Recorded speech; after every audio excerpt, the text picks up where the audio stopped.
Hello everyone. तो आज बात करने वाले हैं पवन सिंह जी और खुशबू जैन का एक बहुत ही बेहतरीन देवी गीत के बारे में, जिसका पोस्टर आ चुका है और फुल वीडियो सॉन्ग का रिलीज डेट भी आ चुका है।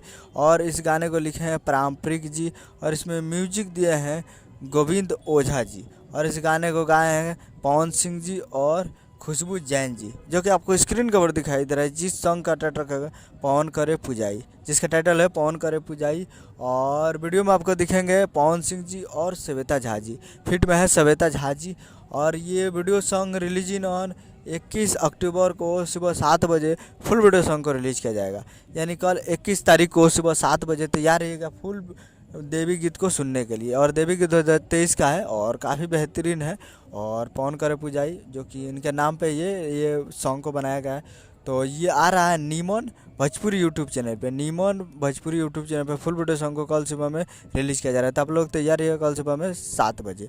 तो उम्मीद करूँगा वीडियो अच्छा लगा तो चैनल को सब्सक्राइब लगा कर सकते, कैसे कैसे लाल यादव जी और पवन सिंह जी का लेटेस्ट लाते रहे। मिलते हैं अगले वीडियो में। जय हिंद, जय भोजपुरी।